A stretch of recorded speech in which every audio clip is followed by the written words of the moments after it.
Queridos, vamos abrir a nossa Bíblia na carta que Tito escreve. A carta de Tito é uma carta universal. Nós temos as cartas paulinas, que são 13 cartas, que são de autoria de Paulo. E temos cartas universais, que dizer, cartas escritas de uma forma geral para toda a igreja. Tito, né, a carta de Tito, né, no caso a carta também de Tiago, a carta de João, a carta de Pedro.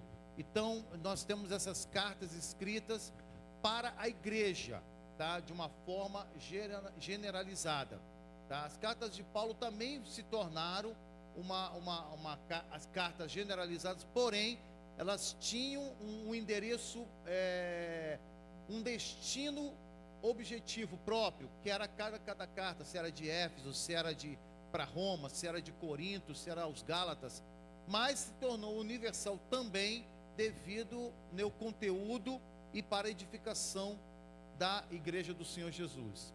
É importante nós entendermos, amados, que todo esse preparatório, toda esse trabalho, tudo que aconteceu ao longo de 1400 anos para que a Bíblia fosse escrita, tinha um único objetivo. Foi preparada para a igreja do dia de hoje, o tempo de hoje, queridos. Talvez você possa não entender isso, mas por que eu estou falando isso? Para você entender a importância do grande presente que Deus preparou para a sua vida. E muitas vezes nós não valorizamos isso. Muitas vezes nós não atentamos em ler a palavra, em meditar na palavra, de participar de um estudo bíblico. Às terças-feiras nós estamos estudando aqui as parábolas de Jesus, tem sido muito edificante. Então é muito importante, queridos, nós atentarmos para isso. Porque às vezes você fica numa igreja há anos e lá na frente você vai se ver numa situação que você ainda é como a carta escrita, né, aos Hebreus, dizendo que, poxa, deveria encontrá-los já amadurecidos, já comendo comida sólida, porém vejo que necessitais do leite materno, dos primórdios, do rudimento da cruz de Cristo. O que o autor está dizendo? Olha, passou-se tanto tempo, eu esperava encontrar vocês já maduros, consolidados na palavra, e vejo que vocês ainda são meninos da fé. São pessoas ainda que engatinham, pessoas ainda que não podem comer comida sólida, não podem receber algo forte, algo impactante, porque vocês não aguentam, vocês vão desmaiar. Dá uma feijoada para uma criança de 1 ano, o que você acha que vai acontecer com ela?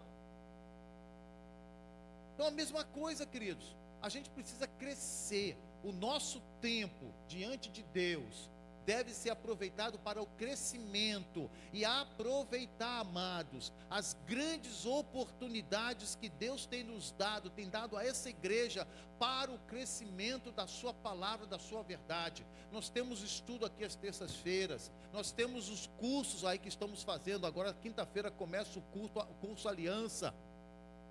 Nós vamos começar um curso aí, né, para paz, que vai ser agora também em abril, depois que passar aqui os ensaios da Paixão de Cristo. Nós vamos começar com o curso de homens, nós vamos começar com o curso de mulher única. Nós temos o CR, que é um programa, não é um curso, é um programa, mas também traz edificação para a sua vida. Às vezes você fica assim, eu não preciso. Queridos, olha só, seja humilde, seja humilde. A gente precisa ter humildade para entender que a gente tem que policiar sempre. A Bíblia diz, aquele que está de pé, cuide para que não caia. E o CR trabalha nessa área. Cuidar da sua sanidade, para que você não venha cair nas mãos do inimigo, diante de um aprisionamento de sentimento, de mágoa, de comportamento, de maus hábitos. Então é muito importante a gente atentar para isso. Essa igreja, queridos, tem investido em conhecimento da palavra, conhecimento da verdade, para que você seja edificado. Então não vai ter justificativa nenhuma lá na frente acontecer alguma situação e você diz, ninguém me explicou, ninguém me ensinou. Isso não tem fundamento. Aproveite esse tempo, meu amado, minha amada, interesse, venha às terças-feiras para estudar a Bíblia, estudar a palavra de Deus, participe dos cursos. Eu não preciso não, pastor. Queridos, quem é que não precisa? A gente precisa. Esse ano nós vamos completar 40 anos de casados. Eu preciso. Se eu pudesse, eu ia fazer novamente o curso Aliança, porque eu preciso reciclar. Eu preciso estar sempre reciclando, preciso estar sempre ali entendendo, compreendendo alguma coisa que passa desapercebida, a gente vacila e não percebe. Então a gente precisa, queridos, precisa sim estar reciclando, termos humildade para recebermos toda a palavra que é ministrada sobre nossa vida. Amém? Então vamos estar lendo então. O nosso irmão Júnior lá vai botar ali o texto de Tito, é de 11 a 15, tá, irmãos? Eu errei aí, botei 16, mas é de capítulo 2, de 11, desculpe, de 11 a 15. Deu aí? Capítulo 2, Tito 2, capítulo 2, de 11 a 15. Abre sua Bíblia aí, vamos estar todos lendo lá, tá? Vamos lá? Só você vai acompanhando a sua Bíblia. Porque a graça de Deus se há manifestado, trazendo salvação a todos os homens, ensinando-nos que, renunciando à impiedade e às concupiscências mundanas, vivamos neste presente século sóbria, justa e piamente, aguardando a bem-aventurada esperança e o aparecimento da glória do grande Deus e nosso Senhor Jesus Cristo, o qual se deu a si mesmo por nós, para nos remir de toda iniquidade e purificar para si um povo seu especial, zeloso de boas obras. Fala disso, exorta e repreende com toda a autoridade. Ninguém te despreze. Amém? Até aí. Nós vamos falar hoje, queridos, vamos compartilhar hoje, falar um pouquinho sobre a graça. O que é graça?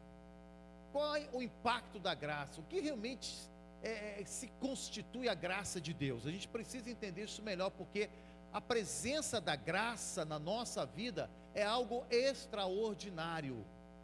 E eu quero compartilhar com os irmãos a importância dessa graça tão preciosa, que Deus estendeu essa graça, amados, até mesmo para o povo de Israel, ainda lá no Egito, para que eles fossem também igualmente participantes da graça de Cristo, dentro dos cerimoniais que eles estavam praticando. E eu fico impactado com isso. Eu fico impactado com a forma com que Deus, Ele cuida dos seus, de uma maneira amorosa, tremenda e maravilhosa. Amém? Vamos orar então? Feche seus olhos. Senhor, nós queremos agradecer, ó Pai, por essa graça maravilhosa. Nós queremos ao pleno conhecimento desta verdade, a compreensão, ó Deus, qual seja a largura, profundidade, comprimento, ó Deus, desse grande amor, ó Deus, que o Senhor tem se manifestado. Ó Deus, e essas medidas, Senhor Deus, nos fala acerca, Senhor, da Tua manifestação àquele povo do passado. Ó Deus, que ainda não entendiam, não compreendiam, não tinham, Senhor, talvez um entendimento e um discernimento acerca da Tua graça, mas, Senhor Deus, pela obediência nos cerimoniais, alcançaram juntamente conosco, Senhor Deus, a graça em Cristo Jesus, o Cristo que ainda haveria de se manifestar. Senhor, pela Tua obra, o Senhor pôde colocá-los, ó Deus, inseridos na graça de Cristo Jesus. E hoje, Senhor Deus, nós estamos aqui como a Tua igreja, como participantes daqueles, Senhor Deus, que são, ó Deus, participantes da morte, ó Deus, um povo que surgiu do sacrifício do Senhor Jesus, um povo que foi inserido no Teu reino, através do sacrifício do nosso amado Jesus. Fomos enxertados em Cristo Jesus, para produzir nós mesmos, ó Deus, ó Pai querido, os frutos do Teu Espírito Santo, Senhor. E como tal, Senhor Deus, nós queremos, ó Deus, realmente permitir essa manifestação. Queremos nos envolver, Senhor. Queremos, Senhor Deus, ser gratos. Queremos demonstrar não somente com palavras, mas com atitudes que, ó Deus, reconhecemos, entendemos e estamos dispostos, ó Deus, a nos manifestar, Senhor, com graça também, Senhor, com agradecimento diante de Ti, ó Deus. Aleluia. Muito obrigado pelo Teu povo que se encontra aqui essa noite. Traz ao nosso coração alegria, edificação, ó Deus, em nome do Senhor Jesus. Amém, amém, amém. Queridos, eu separei 3 pontos, dentro de muitos que a graça de Deus transmite, de sua característica. Eu separei 3 para nós podermos trabalhar melhor, entendermos melhor. 3 pontos, queridos, que realmente são fundamentais para no nosso entendimento, para o nosso crescimento e para a nossa manutenção da graça. A primeiro eu quero, explicar exatamente como essa graça ela se estendeu até o povo do passado através dos cerimoniais, como a gente sempre explica aqui. Deus, ele queria trazer esse povo de Israel, um povo que estava surgindo, um povo que ele estava constituindo, um povo que tinha o objetivo de demonstrar Deus a todas as nações daquele tempo. E Deus trouxe todos aqueles cerimoniais, tudo aquilo que a gente já sabe, já leu. Alguns entendem, outros não entendem. Mas aquilo tudo foi um preparatório, queridos, para que eles obedecendo dentro daqueles cerimoniais, eles pudessem também serem participantes da graça. O que é graça? Graça, como nós também respondemos, é um favor, o quê? Imerecido. Nós não somos merecedores. Há pessoas que já falam, não, mas Deus tinha que mandar Jesus, tinha que providenciar um plano, porque Ele nos criou assim, então Ele tinha que resolver esse problema. Não, queridos, entenda uma coisa, é muito importante nós entendermos o estado em que nós estávamos, em que condições nós estávamos, para podermos valorizar a graça de Deus. Eu cito sempre o exemplo, queridos, quando Jesus está na casa de Simão, o leproso, e vem Maria e lava os pés de Jesus. Nós vemos ali um contraste muito grande de alguém que, com uma demonstração, pensa que estava retribuindo uma ação, uma cura de Jesus, porque supostamente entendemos que, como Simão era chamado de leproso, estava recebendo pessoas na casa dele, e é Jesus, e ele, por ser um fariseu, provavelmente ele foi curado por Jesus, e ele simplesmente convidou Jesus e os seus discípulos para dar um jantar àqueles mortos de fome, e simplesmente só fez isso. E aí, quando vem Maria, que entra, e invade aquele recinto, gera algo de muita ousadia, porque uma mulher como ela não poderia estar aqui naquele lugar, muito menos na casa de um fariseu, e muitas vezes tocar em um homem como Jesus, que era um mestre, era visto como mestre. Ela lava os pés de Jesus, porque ela reconhece, ela fez um cerimonial ali, queridos, que talvez você não entende, talvez você pode achar, mas queridos, ela fez um cerimonial de honrar, porque quando você convida alguém, ou convidava alguém naquele tempo, no tempo de Jesus, você convidava alguém, e quando essa pessoa que você convidava, normalmente quando você convidava alguém, era uma pessoa que você considerava, era uma pessoa que você honrava, você admirava, você tinha alegria, por isso que você a convidava para a sua casa, para jantar. E quando essa pessoa chegava na sua casa, essa pessoa era recebida com um beijo. O dono da casa dava um beijo no rosto dessa pessoa. Depois ele derramava um óleo, um bálsamo muito cheiroso, muito agradável, sobre a cabeça da pessoa, para perfumar a pessoa. E depois o servo, a pessoa, da casa, o servo ou o filho mais novo, vinha e lavava os pés dessa pessoa. Isso, o anfitrião, a pessoa, dono da casa, estava dizendo o quanto aquela pessoa era importante. E Simão não fez nada disso. Simão simplesmente abriu as portas das suas casas, mandou que se entrasse, que sentasse, se alimentasse, comesse à vontade, e ficou à parte, nem sentou com eles, ficou à parte, como a gente vê no texto. Maria, ao invadir aquele lugar, ela vem, ela começa a lavar os pés de Jesus com suas lágrimas, enxugar com seus cabelos, ela beija os pés de Jesus, e ela derrama um bálsamo, um nardo, um elemento muito caro, de grande importância, sobre Jesus, os pés de Jesus. Por que eu estou dizendo isso? Para que nós possamos entender a nossa condição, e o que o sacrifício de Jesus realizou e possibilitou na mudança do nosso estado, e assim como Maria, sermos gratos a Ele, não como Simão. Muitos de nós, queridos, muitas vezes somos como Simão. Somos como Simão. Oferecemos alguma coisa que Jesus precisa, né? Que Jesus depende da gente. Embora ele sendo Deus não precisa de nada, mas a gente faz alguma coisa achando que, né, que está agradando a Deus. Quando na realidade o que ele quer é uma entrega total, um reconhecimento, uma honra. Ele quer que nós o honremos diante dos nossos familiares e dos nossos amigos, diante da sociedade. Ele quer que nós honremos. Ele quer que nós venhamos a morrer a nós mesmos, negarmos a nós mesmos, para que se manifeste a presença do Espírito de Cristo em nossa vida. Por que eu estou falando isso? Justamente para chamarmos o entendimento, a compreensão de que ver como realmente ser grato.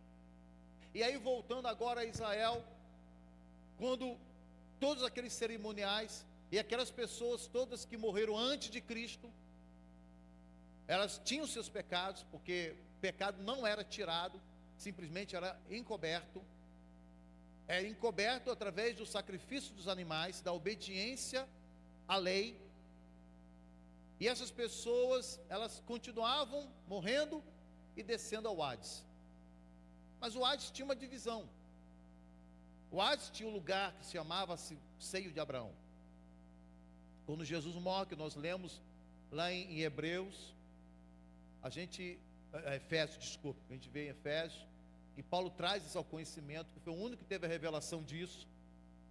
Jesus ainda em espírito ainda, aquele momento que ele é sepultado, vai aos céus, e ele desce depois de receber toda a honra, todo o poder, ele desce com autoridade até as regiões mais baixas da terra, no inferno, e ele se apresenta diante de todos aqueles homens e mulheres que morreram nos sacrifícios, na obediência, e os leva para a glória, porque aí o Cristo já havia se manifesto, e se manifestou aqueles que estavam naquele lugar para dizer, ó, aqueles cerimoniais, aquele sacrifício, aquele cordeiro que vocês imolaram, aquilo representava eu, representava a mim.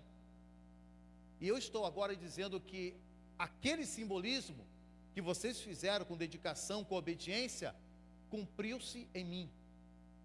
E vocês hoje estão aptos a subirem comigo, porque eu vim e venci a morte. Eu tomei as chaves da morte. Eu tenho poder, eu sou o Senhor, o dono da vida.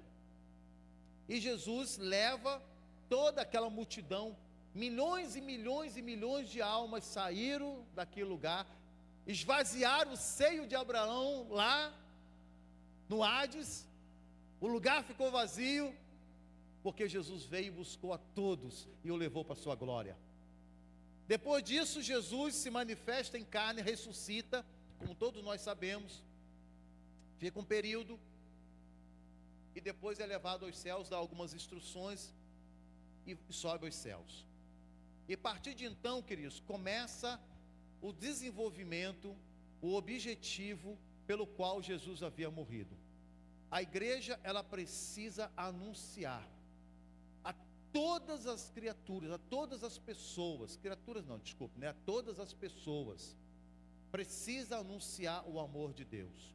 O amor de Deus é para todas as pessoas, todas as pessoas, todos são, vamos assim dizer, num bom sentido, tem o direito de ouvir a palavra de Deus.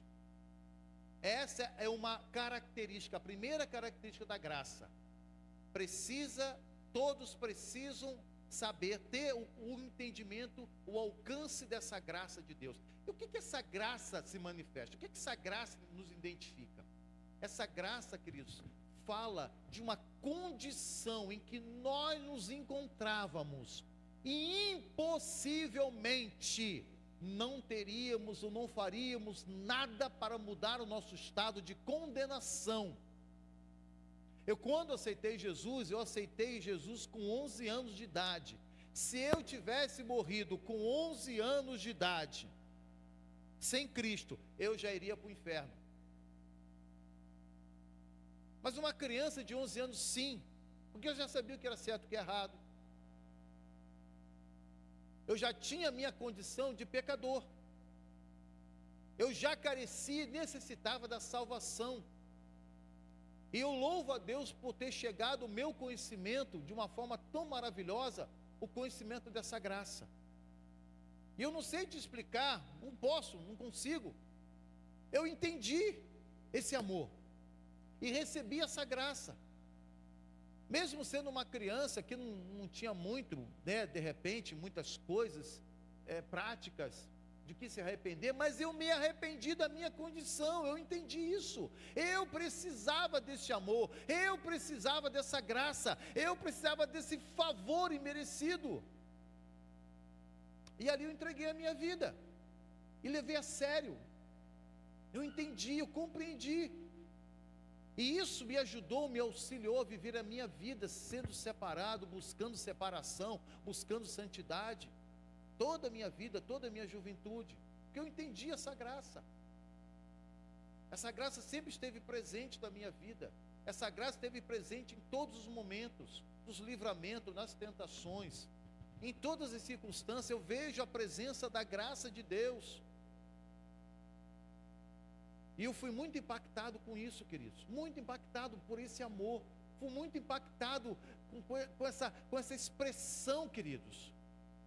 Então a gente precisa entender, amados, é muito importante nós entendermos a nossa condição, o nosso estado, de como nós éramos. Acredito sim que muitos aqui tinham uma vida centrada, uma vida regrada, uma vida direitinho, todo mundo, né? Muitos aqui, bons pais, bons chefes de família, cumpridor dos seus deveres, não é isso? Mães aí, dedicadas, seus filhos ao lar. Todo mundo faz tudo direitinho. Mas mesmo assim, se você morre somente nessa condição, você vai para o inferno. Você vai para o inferno porque você tem uma natureza má. Você tem uma natureza que você até mesmo muitas vezes desconhece. Você muitas vezes nem se conhece bem. Vem para o céu que você vai se conhecer melhor. A Anja começou com o quê? Com os 4, né? Defeitos, não é isso? Mais ou menos, né? Hoje eu não tenho nem mais lugar para marcar, tanta coisa que apareceu lá. E vai descobrindo, queridos. Vai descobrindo, vai marcando, vai descobrindo, vai marcando. E vai trabalhando nessa área, vai trabalhando nessa área. Vai vendo, vai dizendo, caramba, eu sou isso, eu sou isso, eu sou isso. Eu tenho que trabalhar assim, por que eu sou assim? E por que o Senhor se originou na minha vida? Como, de que maneira? Então eu tenho que tratar isso na minha vida, eu não posso permanecer. Quantos estão enganados? Quantos estão dentro da casa do Senhor e ainda permanece com maus hábitos, permanece com sentimentos ruins, permanece com maus costumes, e não sabe, e vai tocando a vida e achando que isso é normal, mas não é normal. Normal é viver uma vida de santidade. Normal é viver uma vida de santidade. E esse é o segundo ponto que a graça nos oferece, é a santidade. A graça transformadora nos capacita para a santificação. A graça, queridos, ela me motiva a viver uma vida de santidade. Por quê? Porque eu olho o sacrifício de Cristo. Eu olho o que Ele realizou na cruz do Calvário. Eu vejo que Ele, sendo santo, sem pecado, Ele entregou a sua vida em obediência ao Pai e amor por mim e a você. Ser santo, o que é ser santo? O que é ser santo? Vamos lá, o básico de santidade é o quê? Viver uma vida de obediência. Ser santo, querido, não é você subir em monte. Ser santo não é você jejuar. Ser santo não é você nunca cometer pecado. Não, não é isso. Não é isso. Ser santo é ter uma vida de obediência, de cumprimento. Muitas vezes as pessoas oram, mas têm em seus corações o sentimento de não perdoar alguém que feriu lá atrás. Alguém que traz no seu coração uma marca de alguém que fez, que feriu, que machucou, que lesou. E lá dentro, no interior, não admite, mas não consegue falar no assunto, não consegue ver aquela pessoa. E quando vê aquela pessoa, ou por acaso ver a expressão daquela pessoa na vida do marido, na vida de um amigo, seja de quem for, a pessoa muda o seu comportamento, muda as suas atitudes, fica triste, fica enraivecido, começa a tratar a pessoa mal. Porque é algo presente, uma ferida presente no coração, algo que ainda não foi tratado, não foi solucionado. Falta de perdão, queridos. Isso se chama falta de perdão.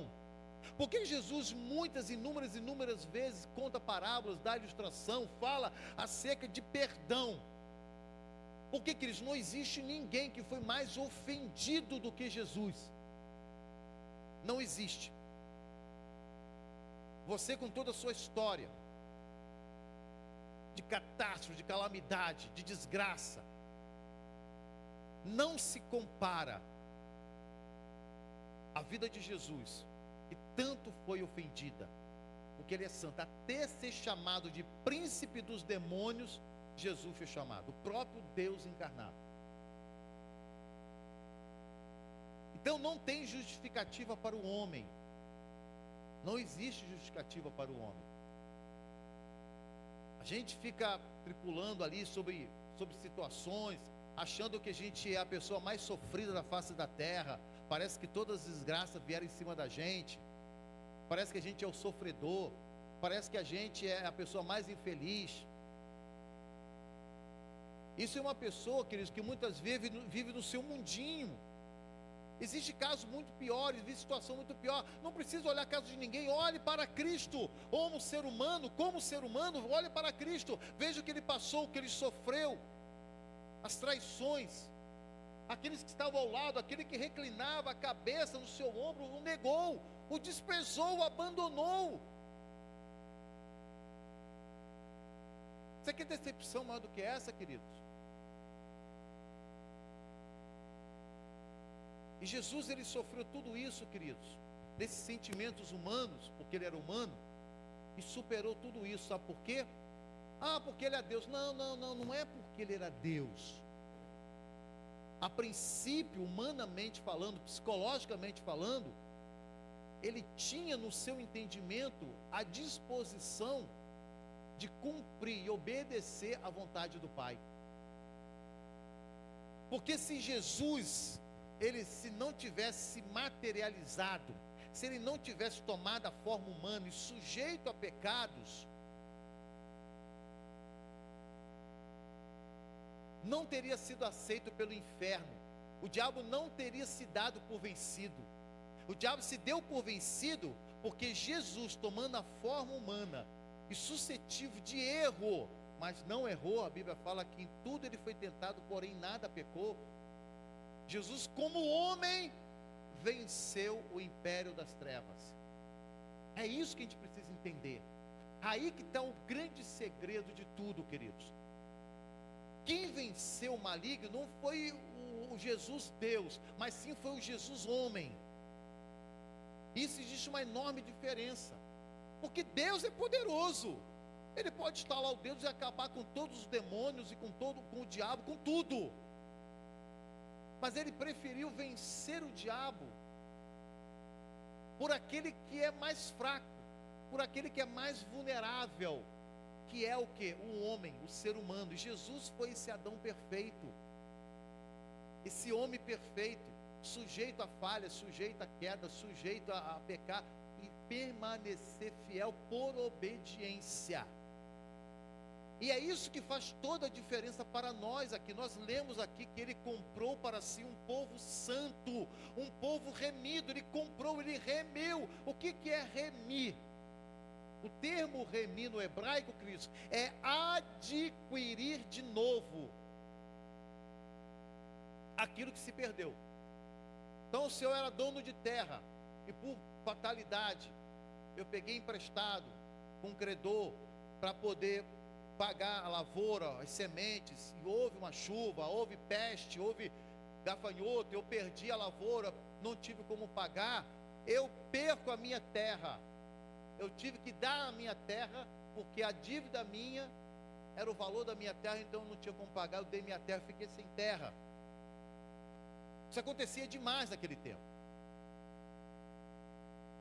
Alguém, aí vocês poderem entender melhor essa questão do remir. Alguém próximo, um parente próximo, ele se compadecesse, né? Ele se compadecia, melhor dizendo, ele se compadecia da minha situação, da minha condição, e ele se movia a meu favor. Ele não pedia nada, mas ele se movia a meu favor, e ele tirava dos seus bens, e normalmente se pagava com prata. Interessante que o dinheiro, o material usado para remir, para comprar de volta uma propriedade, era prata. Eu pegava a quantidade de prata necessária para comprar de volta aquele terreno, e eu dava ao meu parente. Tinha que ser o parente, tá? Não podia ser qualquer pessoa. Não, tinha que ser o parente. Tinha que ser parente. Só o parente mais próximo poderia adquirir a terra. Lembra aquela história de Boaz e Ruth? Quando Boaz queria comprar as terras de Noemi, que havia se perdido, mas existia um parente mais próximo. Aí eles fizeram aquela jogada. Não, você pode comprar, mas você tem que levar a sogra tem que casar com a sogra, tem que casar com a véia. Aí o parente, não quero não, pode comprar você. Só que ele não sabia que tinha Ruth, né, a bela Ruth de quebra, né? Então, queridos, o parente mais próximo poderia ser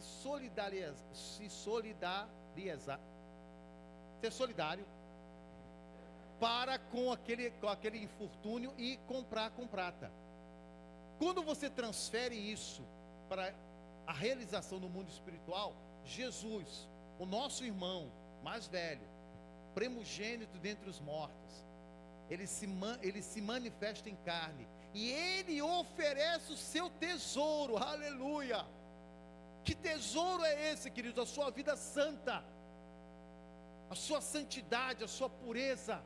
Ele oferece o seu tesouro para pagar o nosso pecado, o meu pecado e o seu pecado. Ele oferece o que ele tinha de melhor, a sua vida, para que você fosse resgatado, fosse remido, você saísse das mãos daquele que te oprimia, daquele que te condenava, daquele que te escravizava, e você pudesse ser comprado novamente, para se tornar um herdeiro juntamente com ele das regiões celestiais, para que você se tornasse novamente um filho de Deus. Tem tantas ilustrações lindas na Bíblia, queridos.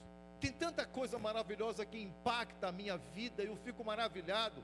Por isso a importância de estudar a palavra. Você não vai crescer na tua fé se você não for impactado com essas verdades, se você não conhecer o teor, a profundidade de todo o exemplo, de tudo que aconteceu no passado, que você precisa entender para impactar a sua vida hoje. A gente precisa entender o sacrifício que Cristo fez. Você foi remido, e foi remido para ser filho de Deus. Ele morreu a sua morte, para que você tivesse a oportunidade de viver a sua vida. Só que muitos, queridos, simplesmente falam assim: Jesus, muito obrigado, beleza, meu nome está escrito aí, tá? Então beleza, tá? Tchau, tá? Eu vou viver minha vida, vou viver direitinho, tá? Eu vou ficar aqui direitinho, mas obrigado. Não é assim, amados. Não é assim. Nós precisamos expressar gratidão. Nós precisamos ter atitude de gratidão. Nós precisamos buscar santidade. E santidade não é somente um ato de você só não pecar, não é isso. É você, mais do que isso, é você obedecer a Deus. Há um outro termo no passado que era usado com muita propriedade, que é exemplificado na Bíblia, que se chamava o servo da orelha furada, que também podemos trazer para o nosso contexto. O servo da orelha furada é algo parecido, como eu te falei. A pessoa, ela havia pedido emprestado ao credor, perdeu a terra porque, né, teve prejuízo, perdeu a terra, e não somente a terra, como ele também perdeu a própria liberdade, porque tamanha era a dívida. A terra não pagava a dívida dele, ele tinha que se dar como escravo. Ele doava, ele trabalhava para poder pagar a sua dívida, e tamanha era a dívida daquele tempo, que às vezes as pessoas pagavam muitos e muitos anos, e aí, para não ficar eternamente presos, o Senhor criou uma lei que chamava a lei do jubileu. que era uma lei que acontecia de 50 em 50 anos, independente de quando você entrou como escravo, você, no ano do jubileu, você tinha que se liberar da sua dívida, não importa o tamanho da sua dívida. E aí, queridos, trabalhando para o meu Senhor, sou escravo, porque minha dívida era grande, não tinha como pagar, trabalhando, cumpri, paguei, trabalhei, 5 anos, 10 anos, paguei a minha dívida, mas eu fui tão bem tratado por aquele Senhor, eu fui tão bem assim, cuidado, eu fui servo, mas Ele me honrou, Ele cuidou de mim, Ele cuidou de mim como servo, não me explorou, eu me senti tão bem, tão protegido, queridos, que eu abro mão de tudo. Eu não quero minhas terras de volta, eu não quero minha liberdade de volta, eu quero continuar te servindo.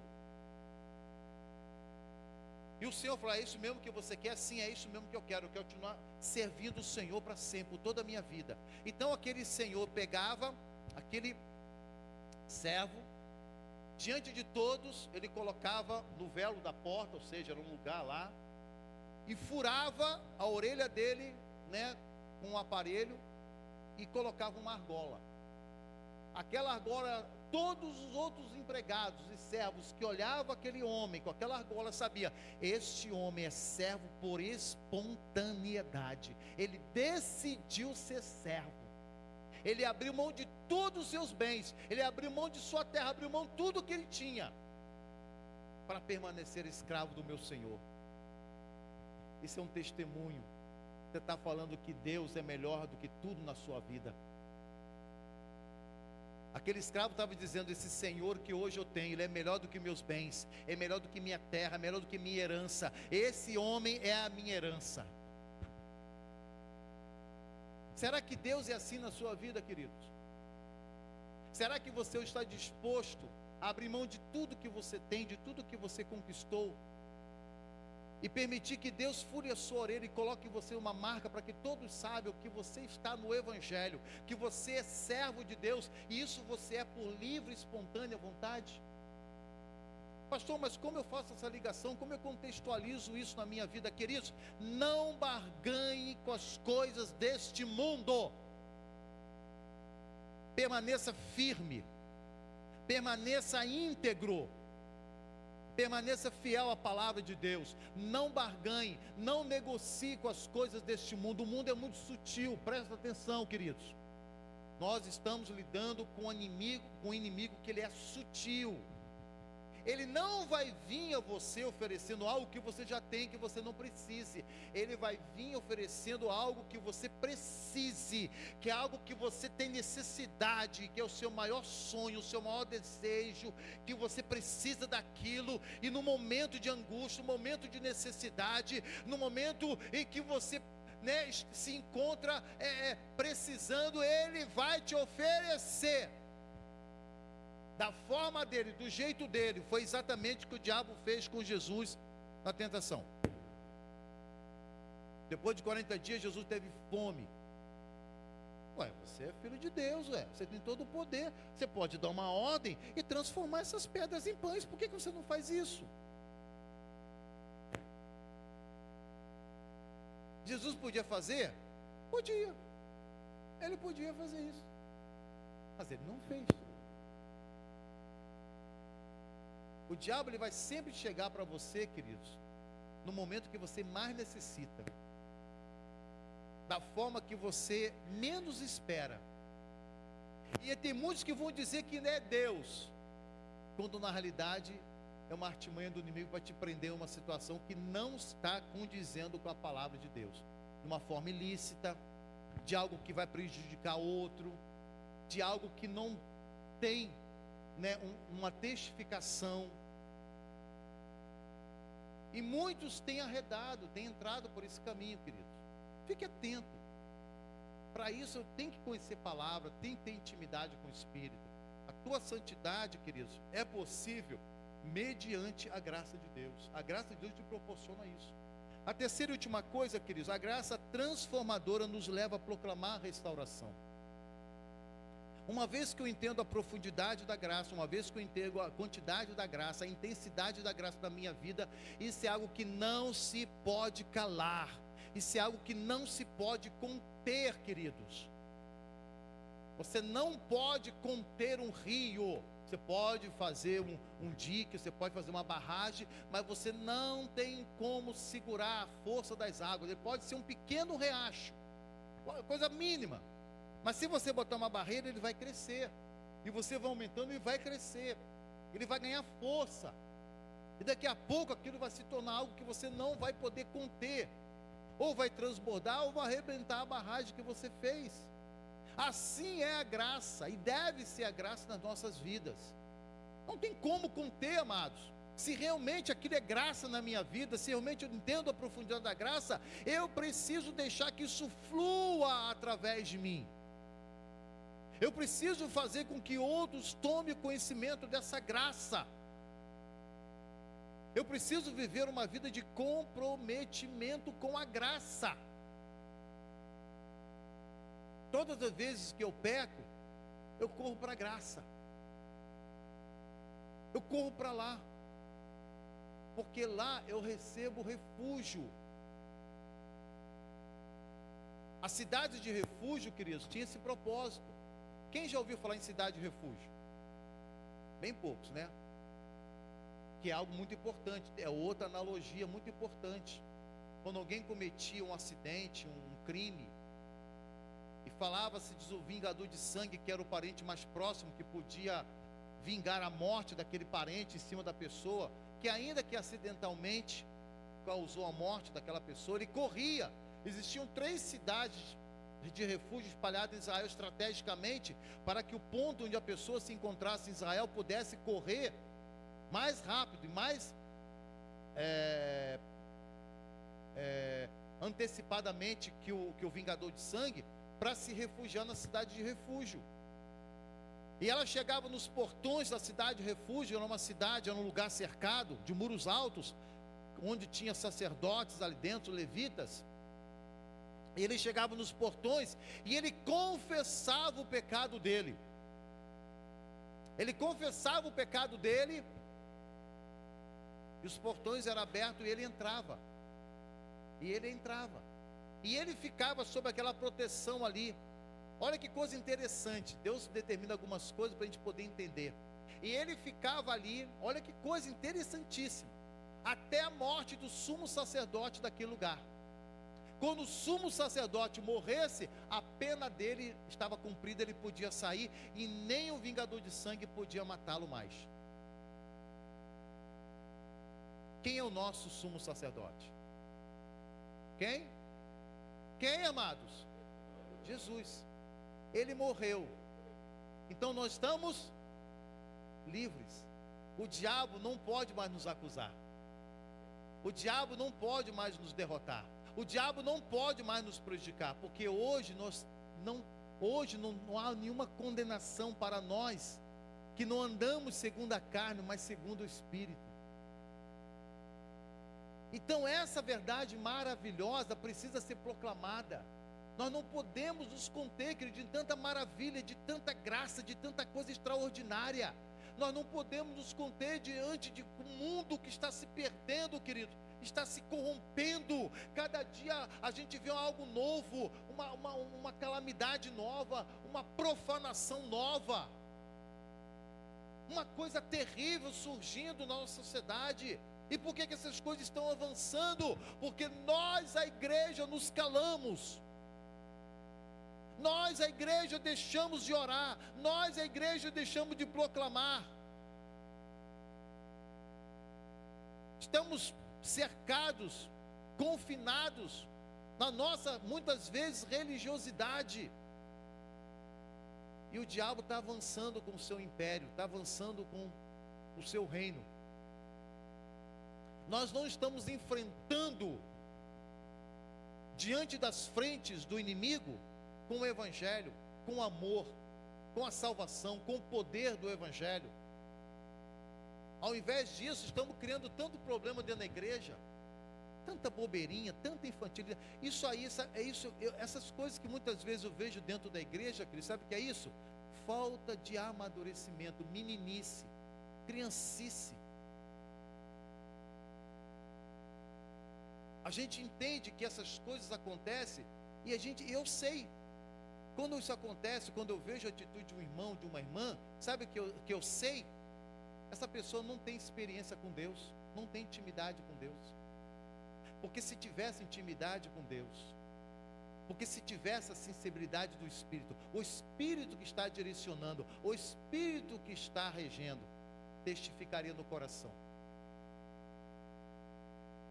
E quando estão em desinsintonia, quando estão separados, há murmúrio, há queixas, há protestos, há murmuração, há questionamentos. É pecado o que o seu pastor tem mandado vocês fazerem? É pecado? Não é pecado? É uma forma de administrar, é uma forma de conduzir. Obedeçam. Obedeçam. Quando eu digo, amados irmãos, vamos falar, vamos convidar, vamos avançar com o Evangelho. Queridos, ouçam a voz da liderança, ouçam a voz do seu pastor, esforcem-se, não se façam de surdos, deixe o Espírito falar o coração de vocês, contribuam. Queridos, se vocês assim fizerem, se vocês assim obedecerem, este lugar em muito pouco tempo vai ser pequeno, e 2 cultos não serão suficientes neste lugar. Porque se nós realmente nos inflamarmos, se nós realmente nos deixarmos o Espírito testificar aquilo que tem sido direcionado aqui, e não é só eu, não somente o pastor Zé Carlos que está falando, os pastores e todos aqueles que têm empregado nesse público, eu louvo a Deus e agradeço a Deus, porque tem falado a mesma coisa, tem direcionado a mesma palavra, a mesma exortação, chamando a igreja a um comprometimento, chamando a igreja o trabalho, a responsabilidade de anunciar, de falar, de convidar, porque não podemos nos calar. É a nossa resposta que deve ser dada, igual a resposta de Pedro e João diante do Sinédrio, quando eles mandaram, nós proibimos que vocês falem acerca desse Jesus. E Pedro respondeu assim: peraí, não podemos nos calar diante de tudo que temos visto e ouvido. Mais importante é agradar a Deus do que homens. E mesmo sobre aquele aspecto, aquela condição de terem sido açoitados, presos e depois liberados, e ter sido ameaçados de morte, eles continuaram pregando. Eles continuaram pregando, continuaram anunciando. Largaram eles, foram lá na praça, começaram a falar, começaram a testemunhar, mandaram chamar ele de volta. Mas eu não falei para você não falar. Não podemos nos calar, não vamos deixar, não vamos parar de falar. Querido, que coisa maravilhosa, isso impacta a minha vida, você sabia? Isso impacta a minha vida, eu me sinto não vou falar aqui uma expressão feia, mas me sinto nada, porque a gente tem uma condição. Você pode falar de ninguém vai te perseguir, ninguém vai te jogar pedra, você pode falar para chegar na praça pública, falar, cantar, fazer apelo, fazer qualquer coisa, que ninguém vai fazer nada contra você.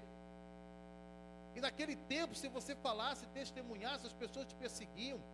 Os próprios homens que eram conhecidos como homens de Deus naquela época te perseguiam, queriam te matar. Tiago foi o primeiro a ser morto. Tiago, irmão de João, foi o primeiro a ser morto. Foi decapitado. Isso podia ir, caramba, a coisa é feia, vamos parar então, vamos ficar quieto, vamos... Não, queridos. Isso só abrasou, incendiou. Primeiro, aliás, foi Estevão. Mas isso aí foi começando a crescer, a se proliferar. Isso foi dando mais força. Então a gente precisa, queridos, aproveitar o nosso tempo para estar falando de Cristo, seja no lar, seja no trabalho, seja na vizinhança. Aproveite um tempo, aproveite um momento, não deixe de falar, tenha entusiasmo, alegria, deixe-se contagiar pelo Espírito de Deus, de ter o prazer, a alegria de falar de Jesus, o seu jeitinho, queridos. Você não precisa fazer faculdade, teologia para falar de Jesus, não. Fala do seu jeito, fala do pouquinho que você sabe, fale o quanto ele tem sido bom para você, a mudança na sua vida. Faça isso, a não ser que você não tenha nada para falar. Então você tem que se preocupar. Então é uma coisa mais séria do que você pensa. Se você não tem nada de falar para uma pessoa de mudança, se você não tem nada que testemunhar, então, queridos, eu aconselho você rever a sua vida, porque a coisa está mais séria do que você pensa. Eu tenho inúmeras questões, inúmeros casos, inúmeros testemunhos para falar, para contar. Que o coração arde, queridos, para a gente ver pessoas salvas, o evangelho ser recebido. E a gente precisa. Nós precisamos valorizar essa graça na nossa vida. Essa graça, ela não pode se perder em você. Essa graça não foi te dada para que você use o egoísmo só para ser beneficiado. Essa graça foi dada para te abençoar, sim, mas também para abençoar outros através de você. Essa graça precisa ser vista por outros na sua vida. Essa graça precisa ser sentida por outros através da sua vida. Essa graça precisa ser presente na vida daqueles que ainda não têm. Se na sua vida está cheia de graça, se você está transbordante da graça de Deus. Há uma expressão muito interessante que normalmente no meio pentecostal é usado de maneira errônea, totalmente errônea. Cheio do Espírito, né? Não é isso que muitas vezes as pessoas falam, cheio do Espírito. Eu estou cheio do Espírito. Eu estou cheio do transbordão de Espírito. Tá bom, tudo bem. Quantas pessoas você falou de Jesus hoje? Essa semana, esse mês? Por que ele está cheio do Espírito? Não é da cambalhota, não é andar no teto que nem Homem-Aranha. Não é nada disso. Ser cheio do Espírito sai pela boca. Porque a boca fala do que o coração está cheio. Se o teu coração está cheio de Deus, a tua boca não consegue. É uma represa que não consegue conter as muitas águas. Ela vai se abrir. Se o teu coração está cheio, você vai falar de Jesus. Se o teu coração está cheio, você vai testemunhar das bênçãos de Deus. Se o teu coração está cheio, você vai proclamar o Evangelho. Se o teu coração está cheio, você vai falar que Deus é bom em todo o tempo.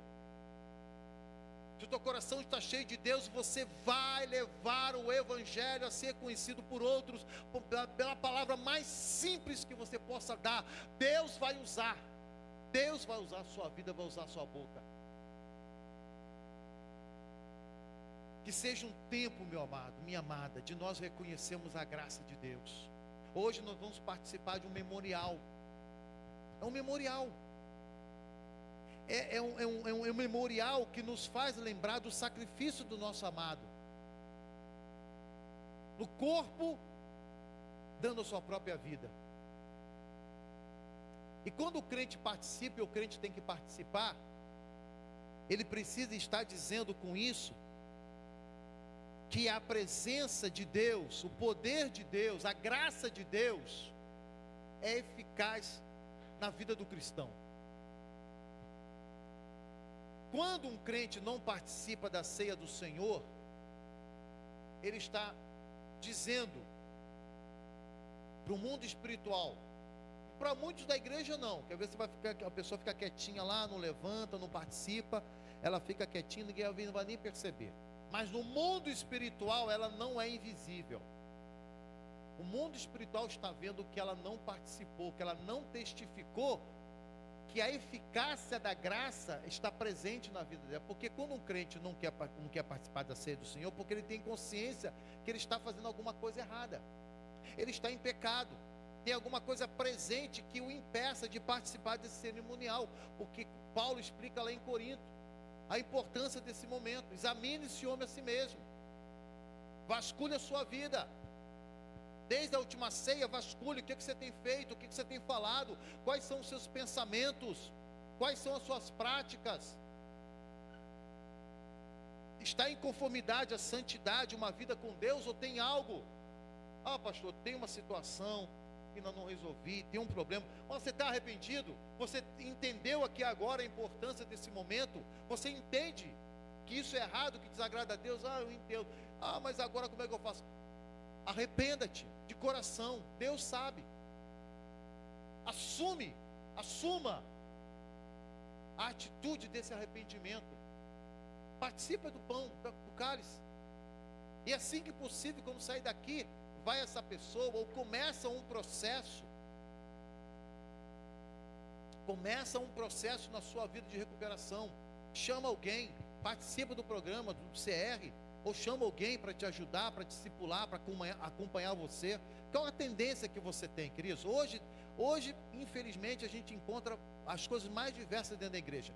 Tem crente que vê pornografia, tem crente que adultera, tem crente que fala mentira, tem crente que é avarento, tem crente para tudo. Tudo está dentro da igreja, tudo. Não se iludem, tudo está dentro da igreja.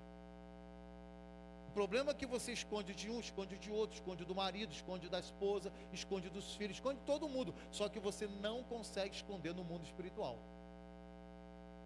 E é do mundo espiritual que vem o julgamento. O mundo espiritual está vendo. Aqueles que são mais importantes estão vendo o que você está fazendo. Você não tem que dar satisfação para ninguém. Mas o mundo espiritual está vendo. E aí quando nós nos humilhamos, nós confessamos nosso pecado diante de Deus. Senhor, eu tenho praticado isso. Senhor, eu preciso. Senhor, eu quero parar com isso. Senhor, mas eu tenho estado fraco, eu não tenho conseguido. Senhor, me ajuda. Participa. Aí não fica só por isso não, querido. Vai procurar ajuda. Você está numa igreja onde oferece N ferramentas para te ajudar. Se você não melhorar aqui, me perdoa, querido, não é que a gente seja melhor do que ninguém, por favor. Mas se você não se consertar, se você não melhorar, se você não transformar a sua vida aqui nessa igreja, você não vai fazer isso em igreja nenhuma. Porque o que nós temos de ferramenta para cura aqui, temos o CR, temos clínica da alma, tem os cursos de homem, de mulher, de casal, tem curso para tudo aqui.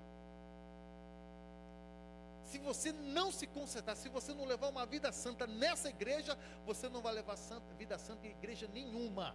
Você vai levar o pecado para lá também. Então esse é o momento. Agora é a hora. Paulo explica: examine-se o homem a si mesmo, e depois coma do pão e beba do cálice.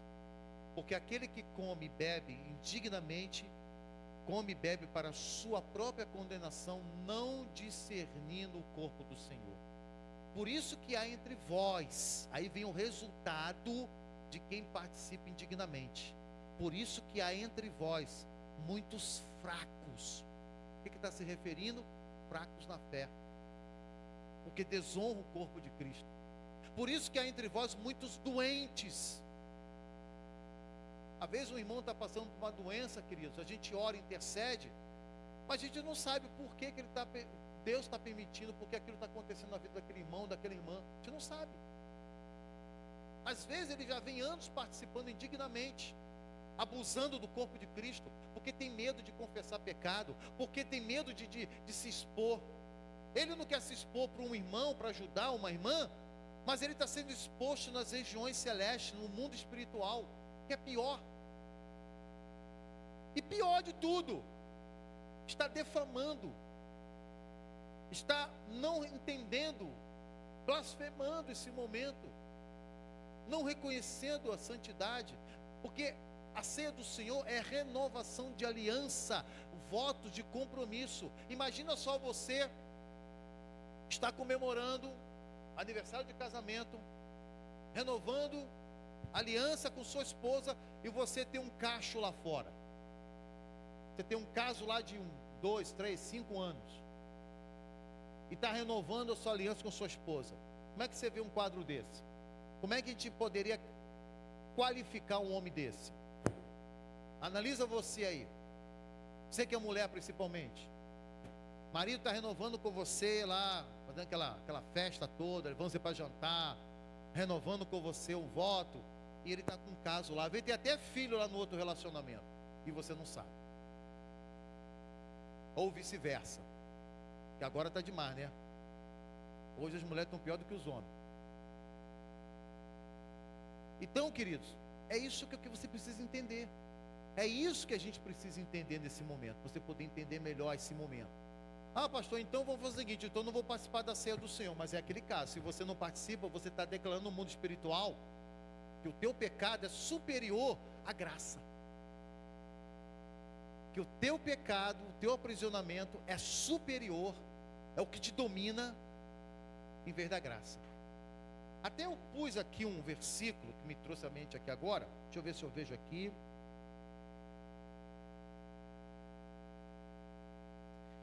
Prometendo liberdade, eles mesmos são escravos da corrupção, pois o homem é escravo daquilo que o domina.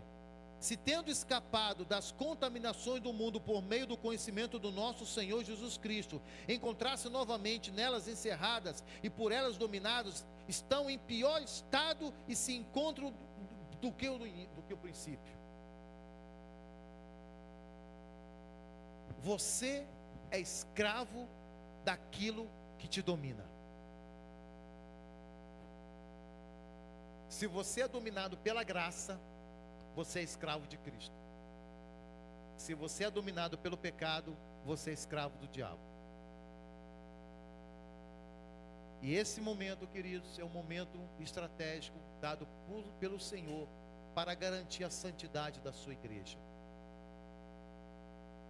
Por isso que só podem participar desse momento aqueles que realmente assumiram o compromisso de andar na presença dele. Quem não é batizado, ainda que não demonstrou isso através do batismo, não deve participar desse momento. Porque esse momento aqui é para aqueles que realmente assumiram o compromisso. Declararam um dia que querem andar com Cristo. E isso é algo muito sério, muito importante. Você fica com uma sinuca, sinuca de bico que a gente chamava, Você não tinha como bater na bolinha sem encostar na outra e morrer, No caso literal, um exemplo, Algo assim ilustrado, Numa sinuca, jogo de sinuca. Então você só tem que tomar uma decisão, você confessar o seu pecado, você assumir o compromisso de mudança e participar da ceia do Senhor. Ah, pastor, eu participei, mas está difícil. Meu irmão, você não engana Deus. Se você assume o compromisso de consertar e toma a ceia e não conserta, você vai cair naquele versículo que Paulo explica. Então, vamos estar analisando a nossa vida, não somente naquilo que não temos, naquilo que temos feito, mas também naquilo que não temos feito, porque pecado também está em muita coisa que não fazemos, queridos. A Bíblia diz que aquele que sabe o que é bom e não faz, esse está pecando. Aquele que sabe que deve fazer e não faz, está pecando. Vamos fechar nossos olhos? Quero te convidar nesse momento, meu amado, minha amada, para que você reflita nesse momento tão importante. Momento da ceia do Senhor, momento de nós refletirmos acerca do que Cristo realizou na cruz do Calvário. Ele abriu mão da sua vida santa para entregar ali na cruz sua carne, para ser açoitado, ser dilacerado, transpassado, moído pelo meu pecado e pelo seu pecado. Ele vai mais além. Ele diz: eu sei que vocês, depois que me aceitarem, não são perfeitos, continuam imperfeitos. Eu sei disso. Por isso a minha graça se estende enquanto vocês estiverem sobre essa terra, porque vocês precisam da minha graça para se renovarem todos os dias. Eu acho isso maravilhoso, acho isso impactante, porque eu não mereço esse amor de Deus. Eu não mereço o amor de Deus. Eu não mereço o amor de Deus. Mas eu sinto o seu amor me envolvendo. Eu sinto a sua graça presente na minha vida. Como não me reservar? Como não separar a minha vida? Como não cuidar das minhas atitudes, das minhas escolhas, para que todas elas agradem àquele que eu amo, àquele que me ama? Como não lutar contra mim mesmo? Como não negar a mim mesmo? Como não carregar a minha própria cruz? esse é aquele a quem eu amo, Agora meu retorno aquele que aqui, tudo começou fez a dar por mim. problema. Oh, beleza. Como não ter aquele amor daquela Desculpa mulher, aí de vocês Maria, aqui. Não tô ouvindo mais que nada. ousadamente entrou naquele lugar, Vou subir. sendo discriminada por ser uma mulher Vem mal chegando. falada, mal vista na sociedade. Entrar naquela casa daquele homem e com humildade, movida por tamanha gratidão, violou todos os protocolos daquele tempo, rompeu com todas Vou subir as vozes. as normas daquela sociedade daquele tempo Todo mundo liberado. e foi até os pés de Jesus. E ali, independente dos que estavam ali, independente daquele nado que era dado a ela como a coisa mais preciosa de sua vida, ela não hesitou em derramar aos pés de Jesus. Ela não teve vergonha de suas lágrimas estarem molhando o pé de Jesus. Ela não teve nenhum tipo de reserva ou preconceito em beijar os pés de Jesus. E lembre-se de uma coisa: Jesus não lavou os pés. Ele não lava com os pés limpinhos, porque Simão não ofereceu água para lavar os pés. Os pés de Jesus estavam empoeirados, estavam sujos. E ela não viu em nenhum momento obstáculo para que ela pudesse demonstrar a sua gratidão a Jesus. Quantas vezes, meu amado, a gente por pequenas coisas se torna obstáculo na nossa vida e nos impede de demonstrar gratidão ao nosso Senhor.